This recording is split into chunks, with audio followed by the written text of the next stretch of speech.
So you want to write your first novel in 30 days, and NaNoWriMo, or whatever it's called, is, let's say, it's no longer the big thing. You can no longer rely on it. But you can rely on the tricks I'm about to use to write my own first novel. I've already started the book. I've already written a quarter of it, and I've written about 28,000 words, something like that. But I've laid the book aside for a couple of months. I did a big push in September, and now my friends have a publishing publishing house, which they just launched. It's a science fiction and fantasy publishing house. That's what my novel is. And if I finish the book by the end of the year, they like what I've written so far, so I have a good chance of having my book published, and I would like that a lot because it would be super cool, and they're my friends, and I just love the whole idea of it, and it's giving me a good motivation, which is the core thing here, to finish. But the thing is that, okay, December is the holidays. The short version is December 15th is the date I have given myself to finish. Today is November 11th, and so that gives me a little more than 30 days, but I have counted 30 days to finish the book, and here's how I plan to do it. So as with any creative project, the problem often we have is the mountain of dishes problems. The idea that this is overwhelming, this is so big, I can't eat the whole thing. Right, there's no way. So how do you eat the whole, the 20-foot pizza or whatever? Well, one bite at a time. So first of all, I already structured the book on paper in a pretty thorough fashion. You've probably heard this famous comparison with architects and gardeners. So architects plan the whole thing in advance, and gardeners, like famously George R. Martin, they just let the book write itself. Essentially, they see what comes up as they write, and they rewrite and change things, and that approach. And I'm more a gardener, an architect type of guy. So I'm more into the structure, preparing the structure and then filling out the structure as you go along. There's still an element, let's call it, of gardening involved, but that would be a topic for another video. Let's just say that for now, it's maybe 60-70% architect. But to all intents and purposes, the reason my project, write in 30 days, is doable for me is, and my technique, the approach I will take is starting with a very planned and structured synopsis, essentially. I have 21 chapters. Okay, I have thought out my story. I divided it in 4 sections. I based the structure of the book on Michael Moorcock, like the Elric novels in particular, but all his early novels. They're collections of short stories. I forget what, fix-ups. Yeah, they're essentially 3 or 4 part novels, but actually like a collection of 3 or 4 stories of around 40 to 60 pages. Which is a pretty common length for stories of, like the Conan stories are usually that length. So I like the Moorcock stories, so that's what I used. And that allowed me to structure the growth of the characters in a simple and efficient way. So my story is like dark fantasy in a very Moorcock influenced world. It's a story of vengeance. It's a guy who wants to avenge his family. He's a kid, actually. And he's not good enough. He thinks he's ready to avenge his father, but he isn't at all. And on the day he's about to kill the guy who killed his family, he gets captured by the worst pirates on earth. They're really awful people, but the captain takes him under his wing and coaches him, if you like, to become, the Lord of Vengeance, if you like. At least that's that's the first degree, but there's tons of things going on there, twists and revolutions and plots and all these things. So having the structure in 4 parts as 4 essentially connected short stories of 40 to 60 pages, that gave me the narrative momentum, if you like. So that assured me that my story would be progressing at a steady pace dramatically, but also psychologically. And I prepared a story arc in advance for all the main characters, so they all have their little story arcs. And so I know that at the end of this chapter, this needs to be resolved, especially at the end. So all that, I did a lot, as you can see, of preparation beforehand. Okay, so I'm going into this project with that. And again, this is something I picked up from the Michael Moorcock tips. I'll probably do a separate video on those, okay, the Lester Dent formula and all these things. And but because Moorcock gives a lot of very good tips, it's about 1 or 2 pages, the Moorcock tips, but the Moorcock writing tips are very, very, very useful. And the basic idea is, because he used to write novels in 3 days. So how do you do that? Quite impressive. Well, not a lot of sleeping and maybe a lot of strong coffee, let's say. But the core thing was that he was prepared.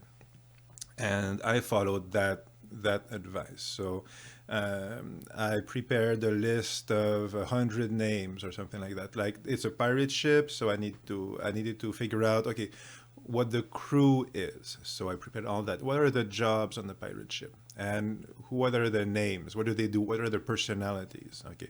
And most of these guys we'll never meet. Okay. As I wrote the first part, I realized that, some of these guys, they're not likely to be involved in this story. But when let's say, for instance, they have a boarding party, okay, so on pirate ships, the each boat, like small boat, like in Moby Dick, the same principle on whaling ships. Well, each small boat had his own commanding officer, his own captain, essentially, like the guy leading that boat. All those captains were essentially part of a team. I call them captains, but they had another name. And they had a leader, so that guy has all these guys have titles and jobs. Okay, so I prepared all that, and lo and behold, I had a boarding party on chapter 6 or something like that. Well, now all those guys were useful because I'd written them beforehand. So whenever I need to, okay, if something happens and I need to repair the sails on the ship for some reason, and I hadn't prepared that in my synopsis, but in chapter 18, let's say, I find out that I need somebody to fix the sails. Well, I have that on my pair. Oh, it's this guy. He's an orc, because there are orcs in my story. No dwarves, sadly. My favorite are the dwarves, but no room for them unless in this universe. But anyway, so okay, he's an orc, and he fixes the sail. So I just need to look on my paper who has that job, what's his name, what his personality, what does he look like. All that is pretty much prepared, a couple of lines already. So I just need to look at my file, snatch it, put him in there, and he does his job, and I don't need to think about it. So the whole thing is, again, I don't need to stop. I'm semi-stopping because I'm not writing, I'm looking at my file, but I'm actually still in the flow, right? And that's the core thing, okay? You prepare yourself enough so that you can maintain the flow once you're in it, essentially. What allows you to enter easily into the flow is that I'm not thinking in terms of 66,000 words, which is what I counted what I estimated the amount of words I would need. Okay, 21 chapters times whatever. I did some math based on what I'd written so far. So okay, 66,000 words, 30 days. Well, okay, I'm not thinking 66,000 words. I'm thinking that divided by 30 days, which is 2,200 words, which right away is a lot more doable. 2,200 words, I've written that. It's not a lot. It's like 4 pages, single line, something like that. It's very doable. And my chapters, again, it was designed that way to be easier to do. I did spend a lot of time thinking about that because I want to finish the novel, and I know that once it's very easy to drop a big thing once you've started because you're feeling overwhelmed. So my whole thing was not feeling overwhelmed. Okay, smaller chunks, smaller bites. 21 chapters is a lot easier than 66,000 words. I'm not thinking 21 chapters, I'm thinking one chapter, and every chapter I have subdivided in two subparts, okay, two chunks, two blocks. And each block in my mind is, I think, in terms of 4 pages. One mini story arc, essentially, one scene, okay.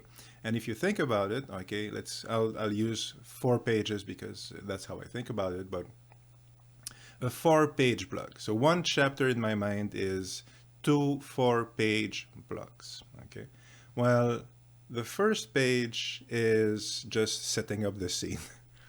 And the last page is the reveal, the big reveal, okay? Because I'm ending every block on a mini cliffhanger, a mini reveal, you know, a gasp moment. Okay? Like in comic books, you know, at the end of the page, usually, like in Tintin, The Adventures of Tintin, he's very famous for that because at every 2 pages, the last page, somebody is having a surprise moment or something, you know, there's a surprise, okay? There's something that keeps you hooked, that makes you switch the page. You want to keep on reading, right? It's thought of in terms of what are the actual mechanics of a page turner. Okay, how do you keep people hooked? Okay, so that's the strategy I used. Okay, that was my approach, and maybe others, but that's the solution I found. So I have my mini cliffhanger every 4 pages. Obviously, because there are 2 blocks of 4 pages, and the chapter ends after block 2, so that will be a bigger cliffhanger, a bigger scene, and that will conclude the whole chapter, which is in one way a short story, right? It's a not entirely self-contained short 8-page short story. It's not entirely self-contained because it's leading you to the next chapter, and it has a sort of cliffhanger, so that makes you want to read the next chapter. Okay, so that page turner thing. But at the same time, it has to have its own arc, essentially. It has to have its own sense of resolution. Okay, and again, the details of that will be a topic for another video. But the idea is that you will have, let's say, this is the Moorcock example. So one chapter is the bandits attack. Okay, so you would set up the first block as okay, the scouting party sees tracks on the ground and signs of battle, but they don't know what's going on. And at the end of that first block, that's where the bandits come out of the trees and start attacking, right? So that's your mini cliffhanger, and in between it's set up and tension and the characters and putting your overall, moving your overall, narrative forward, all these things. If bandits attack is my chapter, first setup, first cliffhanger is when they attack, and then you have the battle, which would be the last 4, the second block, the other 4 pages, and at the end of the 4-page block, well, the battle is finished, and that's another Moorcock clue, which we'll go into probably maybe in another video, but every chapter should move your major plot along. So you have a mystery, you have a quest, so every chapter should include one thing that moves your quest along. The bandits attacked, but they found a map. Okay, it's as simple as that. And as Moorcock mentioned, ultimately, plot doesn't matter. It's all about the characters, ultimately. And again, that's a topic for another day, but even if the bandits attack, and they find a map, that might seem not very impressive, but it doesn't really matter.